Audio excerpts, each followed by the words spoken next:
chaîne par excellence.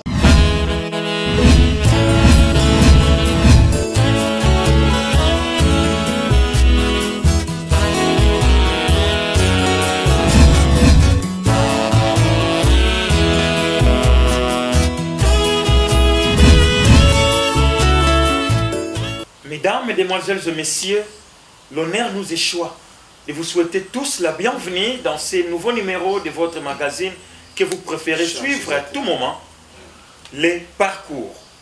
Alors aujourd'hui, notre thème s'intitule « À la découverte d'un grand géant par ses traces ».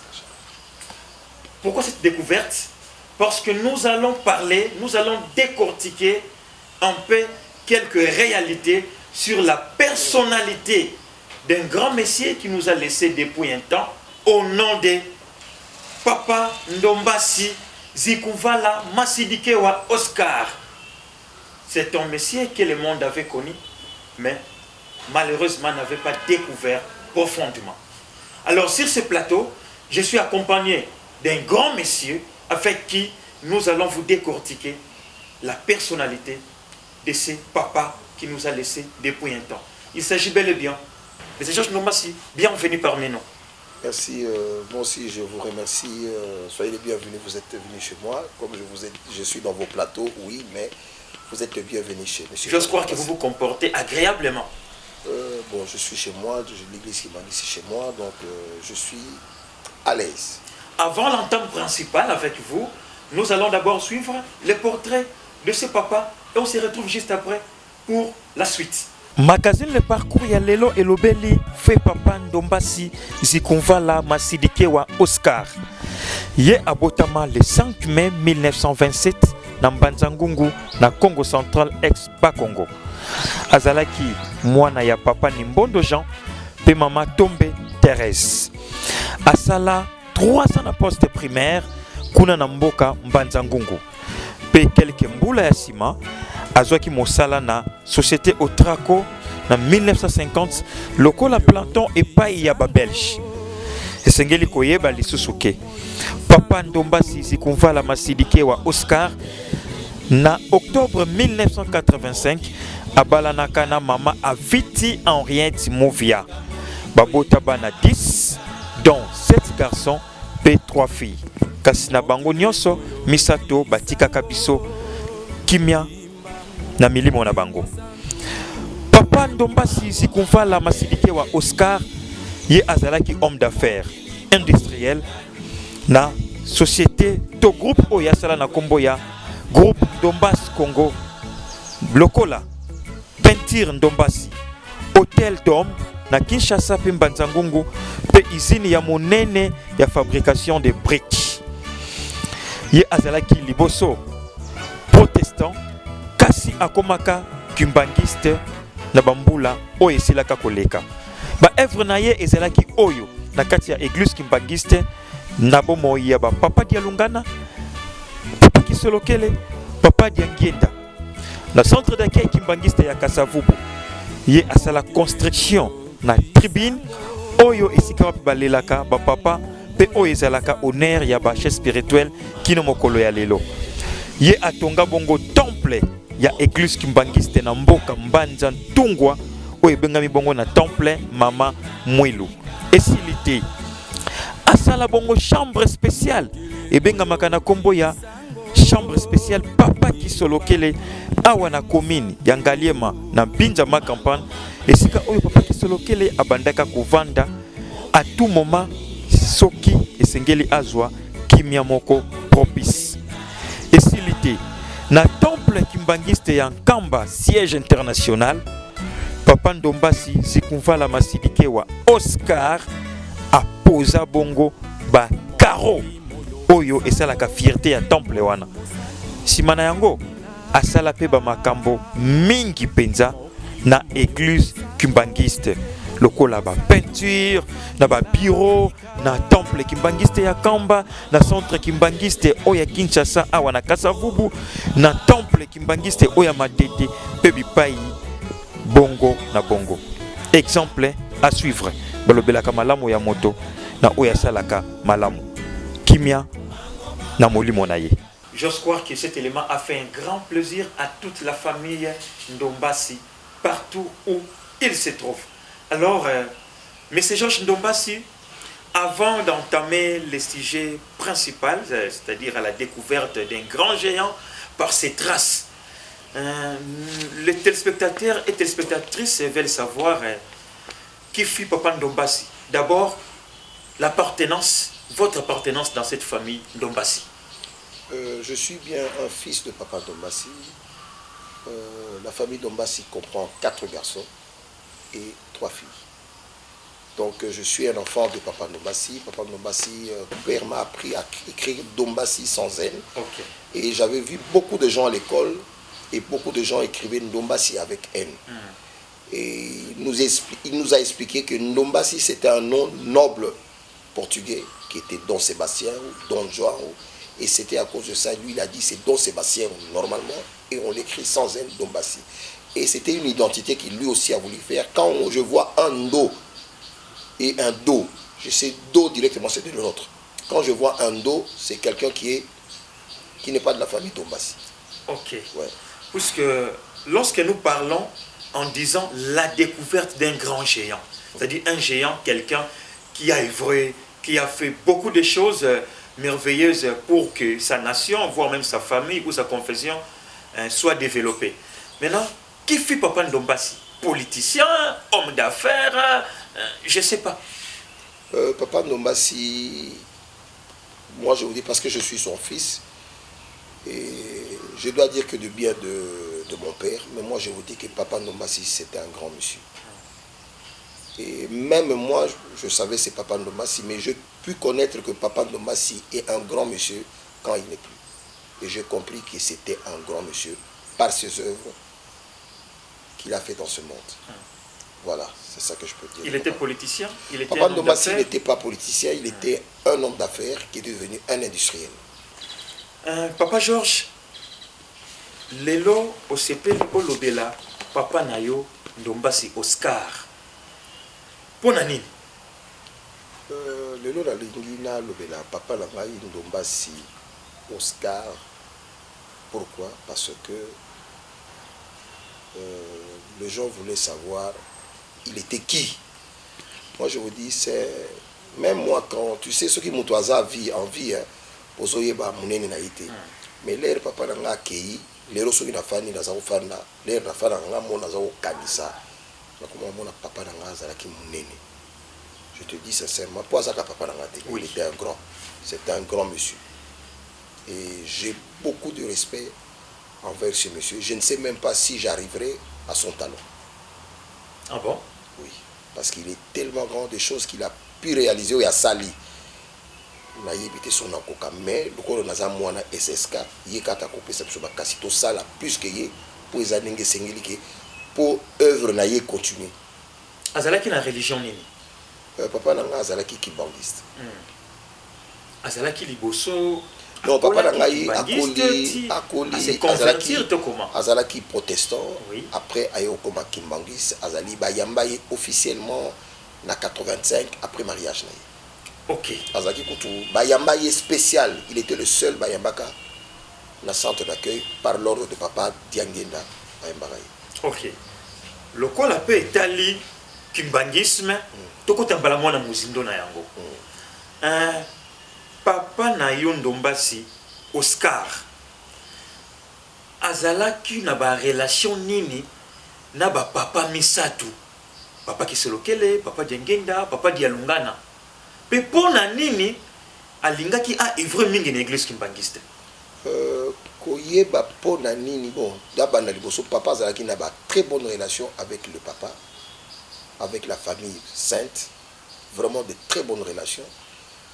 Kozala ko kangama na bango parce que c'est sûr papa za ko kangama na bango parce que ba iloko ba bengi bénédiction balanda kango. Et ba papa na misato bazaki na musalo ba ka usana na mokili. So za pembeni na bango oyoki matei na bango, il faut jouer un plus na monde.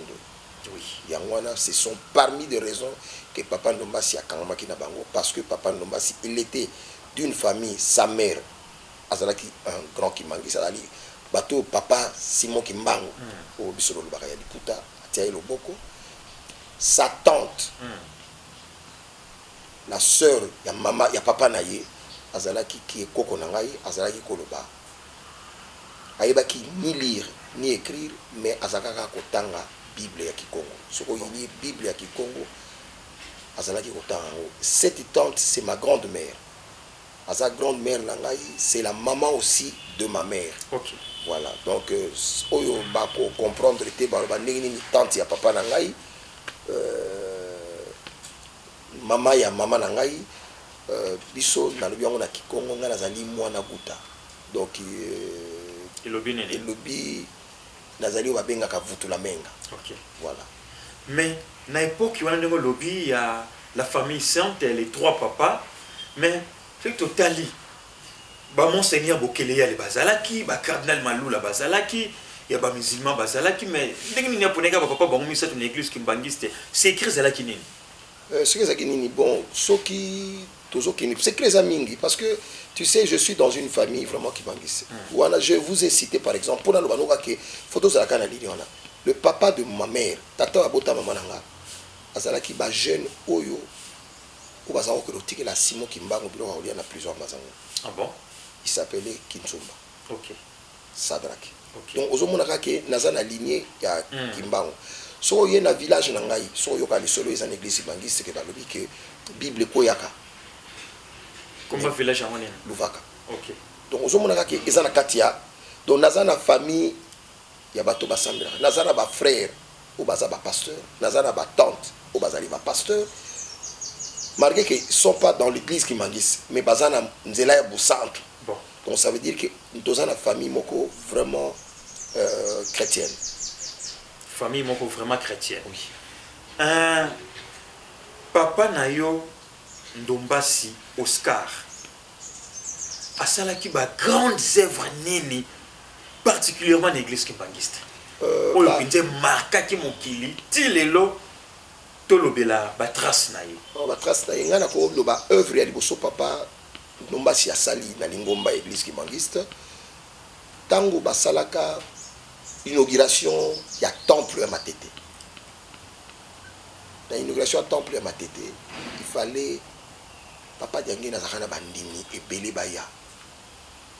Et dans ma moyenne de rango lingomba penenge zakana ko. Biso à l'époque nous avons fait na Gombe. Bon. Fallait tout déménager, tout comme ko fanda na bon marché. Les rangs zo benga ndolo. OK. Tolindo keni na ndolo, tozwa retard ya kokota na ndako ndolo parce que papa a sedaki ndako wana ba invité nyoso ya papa Diangenda ba loger ko. Donc a sacrifier bino Te esa sacrifice ba pesi honneur. Te bino banda jiba papa ti ba mona kati. Et pour ba toana ba kota ler balali. Esa papa Diangenda bénédiction directement na ndako. OK. Voilà. Donc wana œuvre o ngana yebi liboso. À part monsieur Rosa les belé hein. Les n'importe qui ko sala ngo. Ouais, na yebi après deuxième œuvre ya papa na yeba papa Ndombasi asali na lingomba. Ba dom miso za osala, eza ba dom moko aveugle. O doit toza omona te. Mais o eza ko mona c'est ça qu'on va palpable. Ayeko tonga lingo, ayeko tonga ndako nzambe mama mwilo na mbanza tongwa. O ba bengi village Noki. OK. Ba oba kenda nkamba ba mona kaya. Na yeko mona susu o ezali palpable. Ayeko tonga place o ebaleli la papa. Un centre d'accueil. Un centre d'accueil batiango ba chasseur à lui. Lelo ba chasseur à lui kotoza pour l'air wana ezalaka chassure à lui ezalika ka effénement des osala ngo bien chani métal. À l'époque ça coûtait tellement cher. Je le dis sincèrement parce que je suis parmi les gens qui ont œuvré pour faire cette chose parce que je t'ai recommandé, c'est moi qui a fait le calcul avec les gens il y a effénement à l'époque. Donc nayebaka eloko wana ndenge ne kutaka. Lelo ezana ngo eloko te mais tango wana ça a coûté beaucoup d'argent. Donc ils a œuvre menene salaki. Tolongo wana papa Ndombasi ayosala chambre moko na ndako ya biso. Wana wapi na bon marché to non na mbinza na ma campagne. Chambre les agents spéciaux nous avons benga ngo chambre papa ki solo la bina papa soko za na poso ya kopema po bandimba ya kotala papa mingi na Gombe ya kana na ndako ya kopema. Basala ndako wana chambre les agents spéciaux papa ki solo. Papa ki solo la tikinda kune ya Gombe. Jacques là la papa Ndombasi na chambre spéciale wana. Quatrièmement papa Diangenda aiko sala chapelle ya suka asali na ndako moto na ndako ya papa Ndombasi. Ah bon? Et tilelo evraka eza chapelle bebengango chapelle météo. OK. Tilelo ezali tozala pasteur et coutu azakuna ezali papa tokotoko. Donc tilelo eza œuvre manda kwana chaque jour pat maya ensemble la connaisa cellule. OK. Donc soki biloko wana nyos to eza na moni ba œuvre yo papa sali. Bon, en dehors, il y a Kinshasa. Dans Kamba, siège international en Kamba. Plutôt, il y a l'église Kimbangiste. Il y a à Tchamoua, Bilembo. Na église Kimbangiste, il y a Kamba. Na yebi, en tout cas, j'étais jeune, mais na yebi, Bazali, c'est nga za obenga bango lera on a ko ba basaki ba trio hein. OK.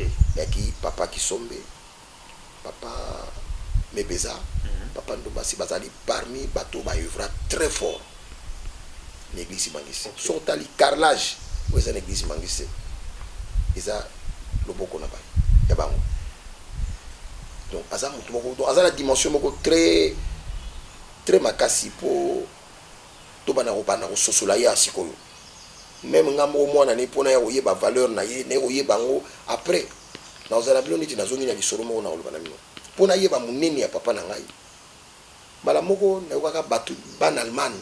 Bakendaka tango bazotonga bana ya Belgique batongi bana France fo batonga mais bana Allemagne tango ba papa yambi bango ayiso bango il faut botonga bandako belé kala mokonzi moko munene ayaka to papa Diange papa Simon Kimbango SKK abi mokonzi moko munene ayaka wa tango alinga zonga mais place ya kolala izalaka te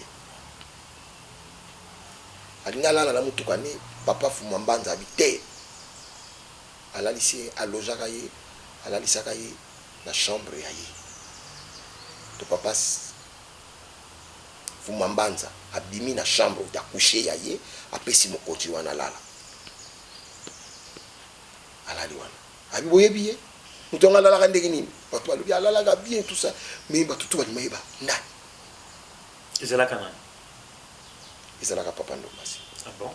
Ce qu'on a tout ni politicien ni mutu moko azalaki ta suki reconnu na makambo pena kimboka kinde me batikeli ye alala na chambre Alala na ce qu'on a chambre tout spéciale, l'air mutu na yebite papa parce que faut de le maman pour ndenge za solo moni chambre wana ya papa dialungana batuka bazalala kuneza ba papa zako so bazobela fièvre mona ndenge za mama do biso to lala na bambeto ya papa te leo to zakobela siko papa Ndombasi alala na mbeto wana siko yo na rubina boite yo za mondi milolanga soit grandeur ya papa Ndombasi même nga mwana ni na ibita pour papa dialungana obiso benga Yesu Kristo alalisi mutu na mbeto oyalalaka yena mama balali ailleurs puissance ko valeur. Donc il fut un grand monsieur. Il fut un grand monsieur.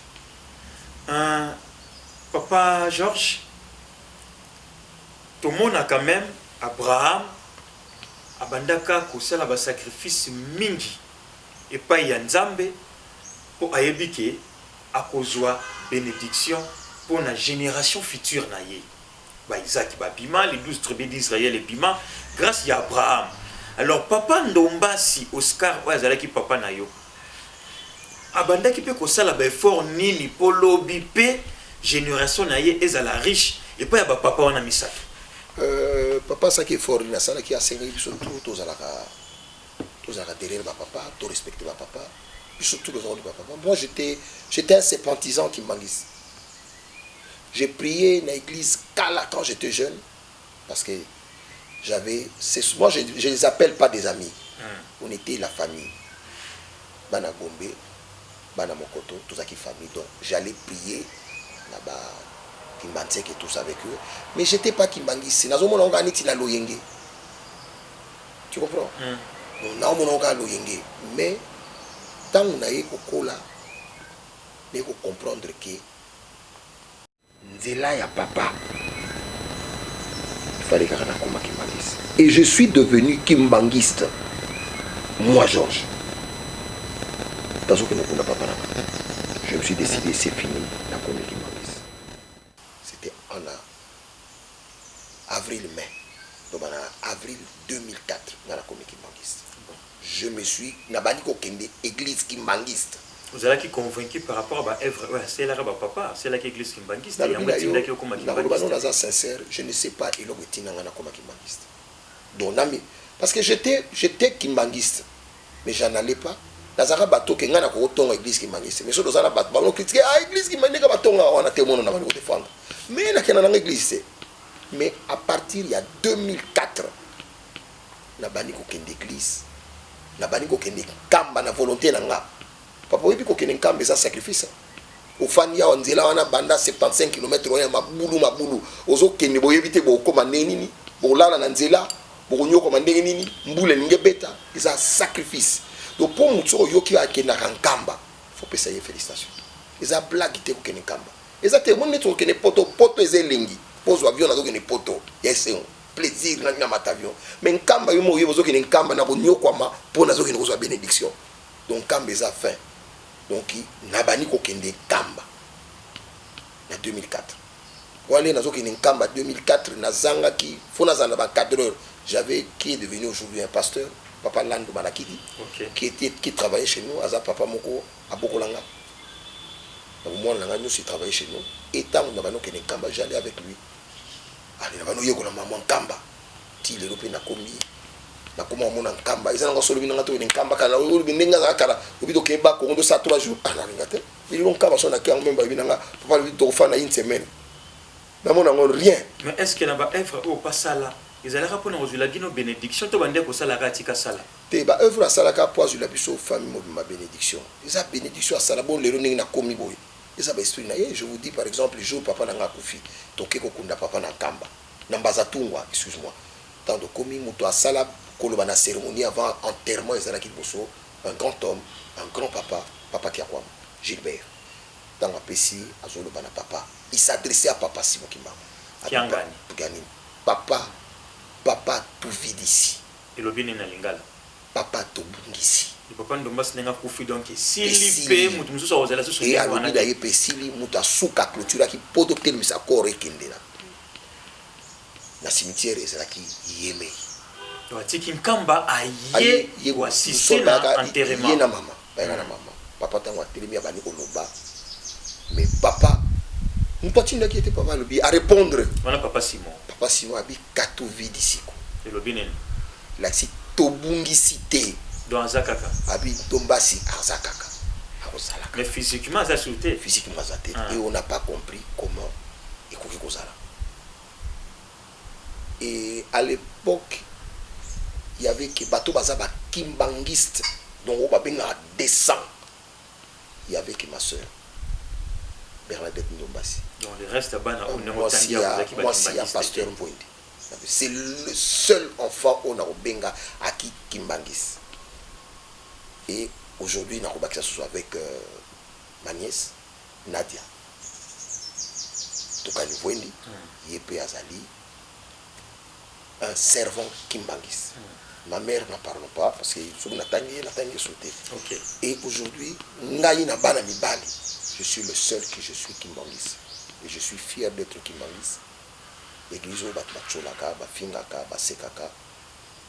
Où mon abisso tamsonné tout ça bololé, bazoba, to bengaka papa Simon Nzambe, to benga papa Dianonga na Yesu. Ngana nini. Toyoka yoka na mwa matoi na biso. Ndenge na église kimbangisi ba fetaka ba date belé ya ba accident ya ba naissance ya ba mort et belé mais toyoka kaka na date ya le 29 septembre 1985 papa Dialungana a utaka nkamba azoya na Kinshasa asalaka accident na madimba awa na Congo central ex ba Congo na Kikulukuta. Moi confusion moko esala makawana non papa Dialungana utaka nkamba ayaka pona ko assister pa bandeko na ye na ba culte mais oh non ayaka ne mamoko boya papa Ndombasi expliquez nous ezala ka penzani évidemment c'est vrai que papa Ndombasi na 85 a se décidé à kalingaki abala alingaki abongisa vie na ye azalaki soki lelo akufi azalaka mariage donc azo bongisa ye moi il disait toujours je prépare mon atterrissage en douceur. Okay. C'était un mot qui disait souvent papa Nabiso et a décidé à abala pour na maman nga babala na coutumièrement dans 50 mais ce qu'on alingi a honoré libota to ko mapé bana mosanto Et il était allé voir Papa Dialungana. Papa Dialungana dans Kamba. Dans Kamba. Ils ont laissé le mariage. Un quinto. Il y a bala na moisi na ye. Après c'est invitation quoi. Ah, et puis ah, et ils ont un plaisir ya papa. Dialungana parce que l'église est là-bas. Ceux qui au sali di bot au balité. Bana nyonyo soana bazali bana ya bakam. Donc bazana poité. Il y a kato vanda na système il y a kato vanda qui no papa. Alors bien tout cas papa Ndombasi. Date ya mariage na yo ngai na ozala. Donc célébrer mariage. Et koya ki papa Dialungana alongwe Kamba Jérusalem aya Kinshasa akomi na Madimba papa ba yesela accident tono accident moko qui était mortel na bomo toboye bango nyoso bakufaka mais moto ala musaka bango nyoso imoka. Mais papa Georges moi que papa na yo nde mutazala ki lokola na base ya accident ya papa Dialungana est-ce que zala ki sous forme ya malédiction moko te boye mutapene na Kamba telle la personnalité ecclésiastique wana to spirituelle wana ayati awale accident a participer dans mariage ya moté est-ce que zala ki maudité? Bon, na l'heure wana par exemple papa vous avez raison ils a neti batu ba ila feti na yo l'heure ba kei feti batu ba kufi mon pas ces là ils a mona ateke papa ninga zalaka mana ba utu Nkamba ka camion mo ke sala accident utu Nkamba pas wana isalaka c'est tout papa Dialungana kolo yesu papa Dialungana azako ya isalaka l'heure isalaka passe pour de ba tamso ibale ko et mariage aux années sous-souté. OK. Mais après pour l'heure on a pu ba téléphone les alaka terre pour sang l'heure papa Dialungana ça l'accident tamso na 10h pour une nouvelle tamso après 8h pour téléphone les athées ils allaient ba téléphone bandako. OK. Motorola les athées donc compliqué mais tout ça qui n'inquiétude ça qui passe ah ou bien mariage en haut les acquis mariage à bien tout la possibilité comme ça là mais lelo date wana mutu mo e ba te que date wana doit fêter la mais lelo to comment fêter les dates wana ça c'est un et deuxièmement l'air de fêter les dates wana ba tout bazo tout mais papa za o ya ko sala nini ayaka ko tala papa qui solo quel était ayaka ko tala papa d'engenda te mais anga mona bango c'est vrai mais ayaka spécialement pour aya ko célébrer mariage ya papa Ndombasi papa na yo siko ya papa nanga siko batu fois tu na papa Ndombasi yango nani boka papa Dialungana Yesu aya ko sala ndako nza ko célébrer mariage na yo non pour acha ndingo buto pesa ba œuvre sali awana kina Nkamba ya mwana peut-être bon ba linga ba récompenser mais kasi mwana kasi il accident muntu siko linga yeba na on peut ce exemple dozali ya papa dozali biso tout dozala li solo do yeba dozala na époque wana te dobi papa moko abotola ka papa Simon Kimbangu papa Funfu abotolaka nini nzombo mais papa na lelo balobaka papa Funfu c'est un voleur moyibi voilà ce que papa Ndombasi de retourner bon baloba voleur ba te papa Ndombasi azalaka ka libala boye tout ça on parle de papa Ndombasi en parlant de papa Ndombasi on dit que lelo yo ye awa to solo nano munene ya papa Ndombasi parce que aza eloko munene à partir ya papa Ndombasi batu ebele bakolinga ba tricher baye. Ngai personnellement une fois j'ai vu papa Simon Kimbangu en personne. J'ai dit papa Ndombasi azaki na yeka bilo mongo azaki na ngo azaki ya bino. Parce que makambu oyo ya salaka oyo asala même na lingomba soki ezalaki bino bozo sala ngalo ba église ki mangisi ezana mbongo ya kindoki ya kisi. Ya ngona bo pesa ka ona batu opesa nitiye. Parce que loko bolobaki ke mwindu akoma mundele akoma mwindu mais ça je vis ça na papa Ndombasi bon mamouti le zali mais papa Ndombasi a koufi ça fait 16 ans depuis 2004 16 ans tilelo quand je dis la famille Ndombasi la quantité que dans la famille Ndombasi biologique mais je parle de la famille Ndombasi en grand parce que papa Ndombasi il fut un chef de famille il fut un chef de famille je dis un chef de famille oyebi notre coutume comme on est zalaka mais ti le papa Ndombasi akufa qui chef de famille na ye œuvre ya mbongo ni musalo ezako sala tango ya zalaki ti lelo ça fait 16 ans à salaka industrie na yone sali ti lelo ben industrie na yone so sali à part électrode pour le moment et Kangama mais sur Kangama ils allaient faute il y a papa Ndombasi il y a eu pillage 91 côté à l'époque le gouvernement à l'époque, je prends par exemple l'exemple premier ministre Papa Ken Wadondo, Azar Batumo Bazako garantir toutes les œuvres congolaises, zaïroises, pour le Banéwana. Ba produit au monde ba Tex Africa, ba CPA, ezaka ba wax ngo ba na concurrence on a ba Soteski ba concurrence on a ba hollandais. Pourquoi? Parce que ba liaki ba valoriser. OK. Et à l'époque, les électrodes au Papa Ndombasi à la Rosala, ceux qui m'ont importé électrodes produits finis, avaient été comme un Congo, les gars, Papa Ndombasi. Parce que ceux qui ont été aux anabas taxes plus cher. Mais après, qu'est-ce qui est venu? Donc, comme il y a un système, il y a de l'Elichine, de l'Elingwanzo, il y a une baguette, il y a soudure. Et ça, baguette.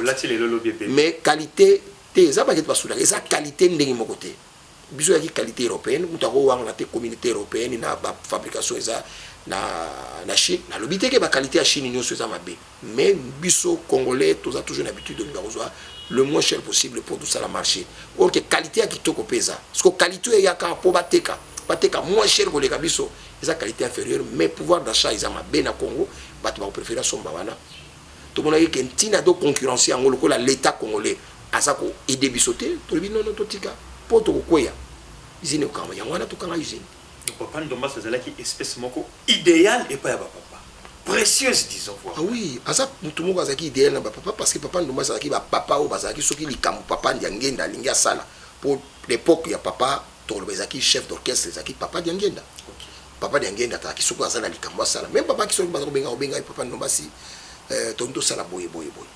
Et après si conseil pe na papa ndiangenda kaki papa ndiangenda muto ala prêtre mais papa si conseil na papa ndiangenda pe asali Papa Ndombasi asali lokola Papa Ndombasi o donc do sala œuvre boy ton sala nini abi bon biso do sala ba part boy tu comprends donc attends on à l'époque on a Papa Ndombasi tant bazalaki papa ndiangenda azalaki déjà na ba mintu mintanu na ye donc soki alinga sala loko abi miser combien 1 million de dollars. Aïe, mintu mintanu déjà bâti au moins 70%. Il n'est pas à figurer. À figurer, pas bâti c'est déjà 70%, puis ça bandimi de tirer à 30%. Mais l'élo Papa Simon SS Kazana passe. Azana mintu mintanu te. Mintu mintanu na yeza lisko bandimi wana nyoso. Sko poe koka. Lingi eza passe. Ya wana ngana lela nyoso d'ailleurs papa zo kangai na lela ler nyoso. Moni ba mbongo apesaka ba papa wana. OK. Mbongo apesaka ba papa na les lois ont payé encore indien, libanais, mais pas bandimité, bakoya na lingomba te. Donc pas si nous en avons wana. Na le bité que nangai, tozé belé, mais azongi sa wana wana. Ceux qui bloquent nous sur arrêter moi papa bazalaka, amire musée tesi là. Alors, esengo mingi ya komona ya kolanda ndenge tozo lobela ba œuvre oyo papa na biso Ndombasi Oscar asala na église kimbangiste en particulier pena RDC en général, surtout une époque, il y a ex-Zaïre. Alors, Tolobela Kamoto, par rapport à Yamakambonaï, yo ozana posaba lobela, Yamoto na yo ba lobela yo, ko hésiter te, contacter biso, toza capable, ya kosala oyo, bino nyonso, boko lingaka. Alors, papa Georges Ndombasi, Abraham, Tangwa Kei, successeur na ezalaki Isaac. Nalandi par rapport yaba eyano oyo pesingai papa Simon Kimba onkianga na lobaki ke papa Ndombasi Oscar akeite azali. Donc yako lobaki yo penza mutu tike lokola Isaac na ye. Relation ni ozala na ngone église kimbangiste.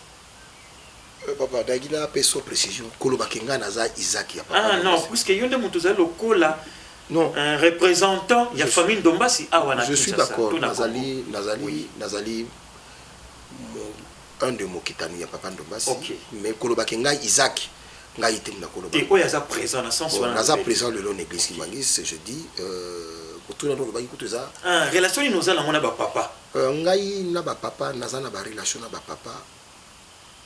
Atoanga na obenga ngona ba voler belé. So do kei nga na zo ba papa. Papa tazo ba comme mes grands frères. Attention, hein, papa Zakwa Zali, papa Simon Kimba Onkianga Nazali, papa Mbenza Andra Zali, papa Rigen, et maman Mouilou, maman Tsona. Oui, bla, ça va mana ko lobela yo mitinga zalaka na to zalaka sincère ouvert. Voilà. Ngai na yebaki bana ba papa nyonso. Sauf Yankamba. Le seul wana on a yebaki ya ba papa Yankamba. Donc pour nous appeler qui spécial parce que tous qui tilelo tous de très bonnes relations. Papa Zako. Papa Zako. Parce que Papa Zako les langues autant na Kumbashi Papa Zako qui moi na Kumbi. Pour ngana Zaki bana Kumbi. OK. Donc Papa Zako qui pire vieux. Au pena ba benga ningi biso ba kilo ba via kati. Zako mi benga nga ba benga biso ba candidat Zako. Donc tout un groupe depuis Henri Massamuna, Olivier Ngoulou Boyeka, Sonyo Swana, dont Abingo Batouakibana, Papa José, Papa Solo, tout le monde. Ce sont les grands frères Nabiso, Papa Zako. Donc Papa Zako Penda, donc toi qui bana mitinda na ye, so boy genre tu allais faire ça. Biso. Simanayango. Simanayango, Papa Dialungan, Papa SSK, Nayebi quand il est devenu chef spirituel.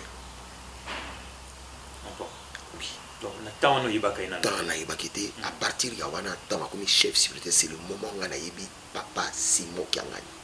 Et quand il y a papa directement adopté. Et tout ça en très bon terme. Nengi na relation avec Papa Zako. Nengi pe na relation avec Papa Simon. Nengi pe na relation avec Papa Benza. Nengi pe na relation avec Papa Regen. Nengi pe na relation avec Maman qui me connaît. Il y a Delvo, Maman qui a dit. Donc, en très bonne relation. Donc, n'est papa n'a pas trois papas, n'est yopé moi n'a osé n'a pas papas actuels. Si, nous avons une très bonne relation. Donc, je le prends d'abord wana en famille et deuxièmement spirituellement c'est notre. Ça y est qu'on a bengaï, na bengaï boussole. Pour ça, sans papa wana. Nous sommes à Sengaï. Oh, il y a Sengaï na sala. Na koka nyoso te. Mais nous sommes à Sengaï à sala. Mais moi, makila pe ya papa na yo ezali. Par rapport à œuvre sala, yo pe déjà sali ata moi comme il balé na église kimbangiste ya lelo. Et surtout que chef spirituel papa Simon Kimbanganga. Ko bomba te. Non, si ko boni ngai ko ba œuvre na ngai lo ngana lo ba ngai. Ba œuvre na ngai zaniti ngate.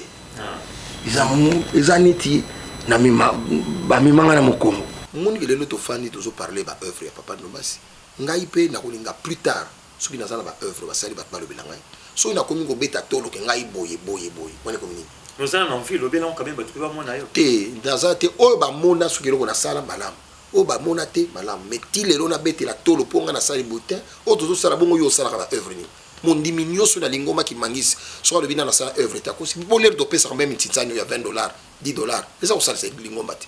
Donc biso nyoso o ayebi aza mondimi ya linga umba ya papa Simon Kimbango tout ça na ba œuvre ngai soki kozala o na osala mien nazana posa na arriver na tika nengi papa Ndombasi atika yango na lobaki bien na kombo ya famille Ndombasi na madimba il faut to tongaza na kwa nzambe wana pour place wana eza elembo moko polisolo na nyoso mekombo na biso foya.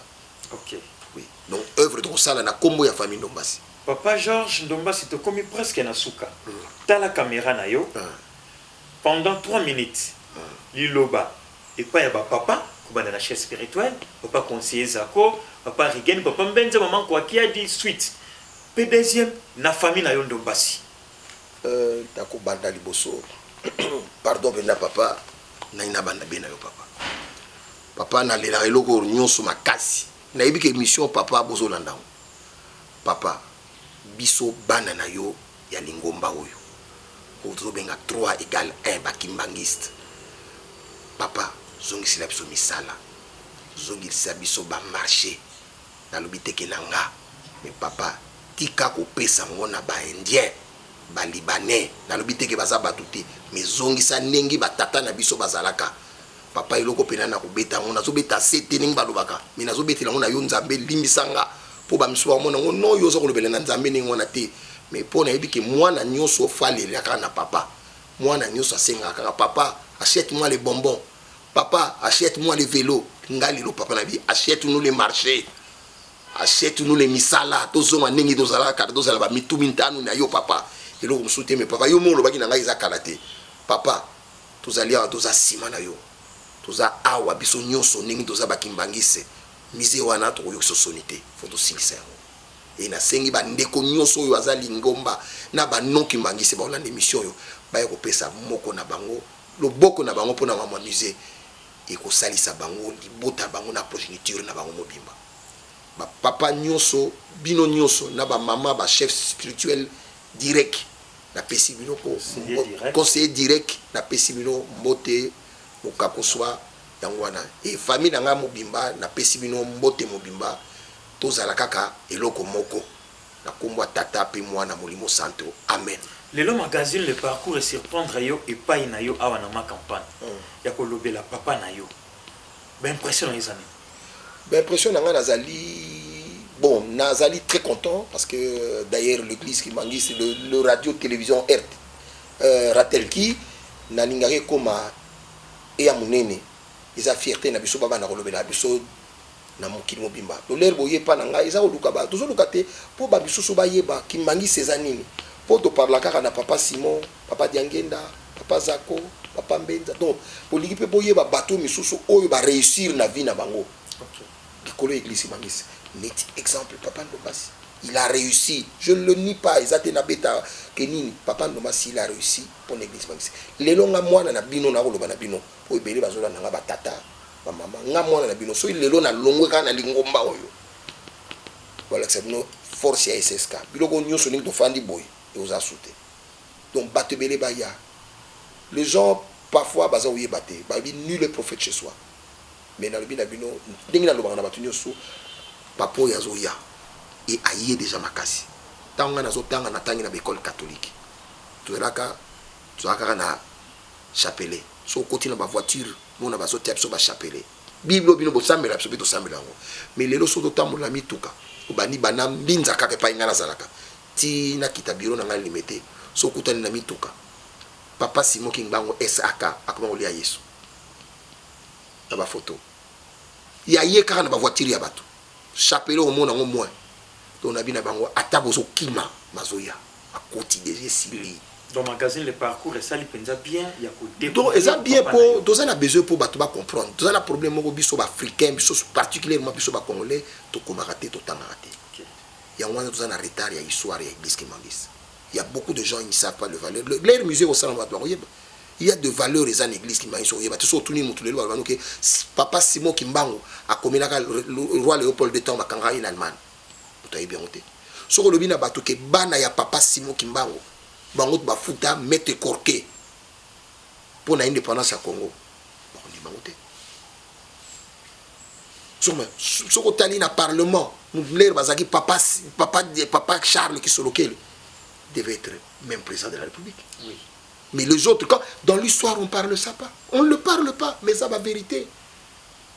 Papa Diangena, Soka Zalaka, président de la République, Nabiloko a Evra. Puis Lazara président Koka. Asala Nyoso, comme un chef de l'État peut faire d'un pays. Bon, les longs kamba, Jérusalem, bateau, Yibingana, Yibinkamba, zéro.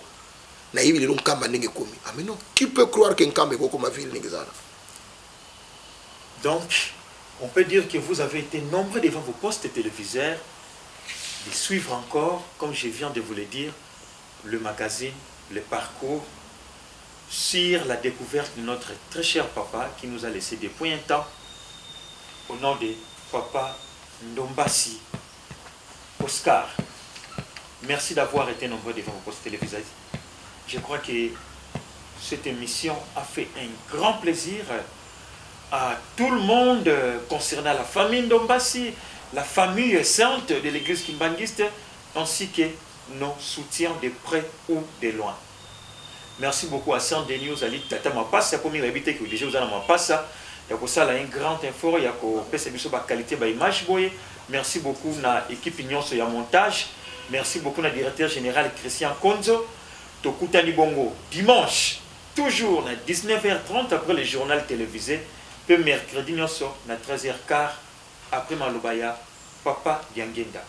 Kimia Omabote Nabino, merci à Papa Georges Ndombasi, il y a coupé cette opportunité, il y a Sololana, il y a une résidence concernant Papa Nayo Atika Biso, Papa Ndombasi Oscar. Ok, merci beaucoup, mais il faut. Na soni si ope kinoa na kinoa obinanga no fo na sala ba dédicace o ba kinoa ba bengi libanga na yebi nazo ya pa no yone nazo pesa maloba olobela ngo pendant 1 minute. Oui, na bengi na pesi mbote na mama na ngai Aviti Henriette. Oui. Auti ko fêter 88 ans anniversaire na ye. Oui. Na pesi mbote na ndeko na nga mwasi Anne Bernadette Mbwendi.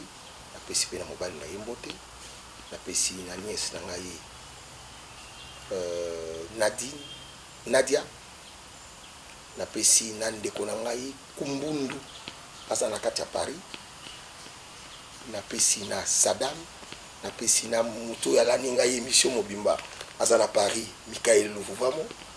Na pesi na petit frère na ngai Tilelo aza nazolinga alobi na nga fwa ko makaki mangisi Ngambe Trifon.